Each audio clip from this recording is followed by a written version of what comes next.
Hi guys, നമുക്ക് ഇന്നൊരു item ഉണ്ടാക്കിയാലോ? ഇതാ ഇങ്ങനെ ആടി കളിക്കുന്ന ഒരു ഐറ്റം. ഇതിനെ ഞാനിട്ട പേര് തിങ്സ് ഹോൾഡർ എന്നൊക്കെയാണ്, പക്ഷേ നമുക്ക് എന്ത് വേണമെങ്കിലും വിളിക്കാം. ഇട്ട് വെക്കാൻ പറ്റിയ എന്ത് വേണമെങ്കിലും നമുക്ക് വിളിക്കാം. അപ്പോൾ അതിന് വേണ്ടത് ഒരു വൈറ്റ് പേപ്പർ, കുറച്ച് കട്ടിയുള്ള പേപ്പർ വേണം. അപ്പോൾ A4 ഷീറ്റോ അങ്ങനെ എന്തെങ്കിലും ചാർട്ട് പേപ്പറോ ഒക്കെ എടുക്കുക. അപ്പോൾ അതെടുത്ത് ഇനി നടുമടക്കി കൊടുക്കുക. ഇങ്ങനെ നടുമടക്കി കൊടുത്ത് നമുക്കിഷ്ടമുള്ള പിക്ചർ നമ്മൾ പെയിൻറ്റ് ചെയ്തെടുക്കുക. അപ്പോൾ ഞാനിവിടെ പെയിൻറ്റ് ചെയ്യുന്നത് ഒരു വാട്ടർമെലൺ തീമിലാണ് കേട്ടോ. അപ്പോൾ ഇതുപോലെ നമ്മൾ മടക്കി കൊടുത്തു. നമുക്കിതൊന്ന് വരച്ചെടുക്കാം. നമ്മുടെ ഏത് തീമാണോ നമ്മൾ ഉദ്ദേശിക്കുന്നത് അത് റഫായിട്ട് വരച്ചു കൊടുക്കാം. അപ്പോൾ ഇതാ വാട്ടർമെലണല്ലോ ഞാനിവിടെ ഉദ്ദേശിച്ചുള്ളത്. അപ്പോൾ ഇതിങ്ങനെ കടിച്ചിരിക്കുന്ന വാട്ടർമെലൺ അങ്ങനെയാണ് ഞാൻ ഉദ്ദേശിച്ചിട്ടുള്ളത്. ഇതുണ്ടാക്കി വന്നാൽ എന്താവുമെന്നോ ഐഡിയ. അപ്പോൾ ഇതാ ജസ്റ്റ് താഴെ ഭാഗം ഇങ്ങനെ വരച്ചു കൊടുത്തു. പിന്നെ അതിൻ്റെ സീഡ്സിങ് വരച്ചു കൊടുത്തു. ഇനി നമുക്കിതൊന്ന് കളർ ചെയ്തെടുക്കണം കേട്ടോ. ബാക്കി നമുക്കിനിങ്ങനെ മുഴുവൻ വരച്ചു കൊടുക്കുക.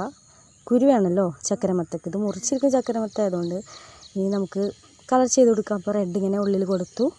പിന്നെ ചക്കരമത്തൻ്റെ കളർ ഞാൻ പ്രത്യേകിച്ച് പറയേണ്ട ആവശ്യമില്ല, അത് നിങ്ങൾക്കറിയാമല്ലോ. അപ്പോൾ ഇതാ വരച്ചിങ്ങനെ കൊടുക്കുന്നുണ്ട്, കളർ ചെയ്ത് കൊടുക്കുന്നുണ്ട്. അപ്പോൾ ഓക്കെ, നമ്മുടെ ചക്കരമത്ത ഇതാ ഏകദേശം കഴിയാനായിട്ടുണ്ട്. ലാസ്റ്റ് അതിൻ്റെ കുരു മാത്രമാണ് നമ്മൾ വരച്ചു കൊടുക്കുന്നത്. അപ്പോൾ ആ കുരു ഫൈനലായിട്ടുണ്ട് ഏകദേശം. ഓക്കെ, കുരു സെറ്റ്. അപ്പോൾ ഇനി ബാക്കി ചെയ്യേണ്ടത് എന്താണെന്ന് വെച്ചാൽ ഇതൊന്ന് മുഴുവനായതിന് ശേഷം നമുക്കിതൊന്ന് കട്ട് ചെയ്തെടുക്കണം കേട്ടോ. അപ്പോഴാണിത് ചെയ്യാൻ പറ്റുള്ളൂ. ഓക്കെ, ഇപ്പോൾ ഒരു സൈഡ് സെറ്റ് ആയിട്ടുണ്ട്. നമുക്കിനി കട്ട് ചെയ്തെടുക്കാം. കട്ട് ചെയ്തെടുത്താൽ ഇതുപോലെ 2 പീസ് ഇട്ട് നമ്മൾ 2 പീസ് ഇങ്ങനെ കളർ ചെയ്തെടുക്കണം. പിന്നെ കുറച്ച് നീളത്തിൽ ഇതാ ഒരു പീസ് കട്ട് ചെയ്തെടുത്തിട്ടുണ്ട്. അതിങ്ങനെ നമ്മൾ കട്ട് ചെയ്ത് കൊടുക്കുക. ഇതിങ്ങനെ കട്ട് ചെയ്യുന്നത് എന്തിനാണെന്ന് ഞാൻ പറഞ്ഞു തരാം. അപ്പോൾ ഇതാ ഇതുപോലെ കട്ട് ചെയ്ത് കൊടുക്കുക. ഓക്കെ, കട്ട് ചെയ്തിട്ടുണ്ട്. ഇനി തിരിച്ച് പിടിച്ച് ആ കട്ട് ചെയ്തതിൻ്റെ ഈ സൈഡും ഇതുപോലെ ഇങ്ങനെ കട്ട് ചെയ്ത് കൊടുക്കുക. അപ്പോൾ ഇതാ ഇതുപോലെ കൂർത്ത ഭാഗമായിട്ട് കിട്ടും. അതിന് വേണ്ടിയിട്ടാണ് ഇങ്ങനെ കട്ട് ചെയ്യുന്നത് കേട്ടോ. ഓക്കെ, ഇതുപോലെ നമ്മൾ 2 സൈഡും കട്ട് ചെയ്തെടുക്കണം. വളരെ ഈസിയായിട്ട് നമുക്കിങ്ങനെ കിട്ടുന്നത് കണ്ടില്ലേ. ഓക്കെ, ഇനി ഇതുപോലെ മറ്റേ സൈഡും കട്ട് ചെയ്തെടുക്കുക. അപ്പോൾ 2 സൈഡ് ഞാൻ കട്ട് ചെയ്തെടുത്തിട്ടുണ്ട്. ഇനി നമുക്ക് ഇതിൻ്റെ ഒരു സൈഡ് എടുത്തിട്ട് അതിങ്ങനെ ഒട്ടിച്ചു കൊടുക്കുക. ജസ്റ്റ് ഇങ്ങനെ മടക്കി കൊടുത്തിട്ടുണ്ട്. ഗമ്മ് തേച്ച് നമുക്ക് ഒരു പീസിൽ ഇങ്ങനെ ഒട്ടിച്ചു കൊടുക്കുക.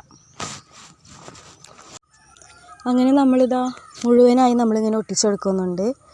ഇതിങ്ങനെ കറക്റ്റായിട്ട് ഒട്ടിച്ച് നിൽക്കണം, അല്ലെങ്കിൽ അത് ശരിയാവില്ല. ഇത് വളരെ സിമ്പിളായിട്ടുള്ളൊരു ഹോൾഡറാണ്. ഇതാ ബാക്കിയും കൂടി ചെയ്തെടുക്കുന്നുണ്ട്. അങ്ങനെ മുഴുവൻ നമ്മൾ ചെയ്തെടുക്കാം. ഇതുപോലെയാണ് ചെയ്യേണ്ടത്.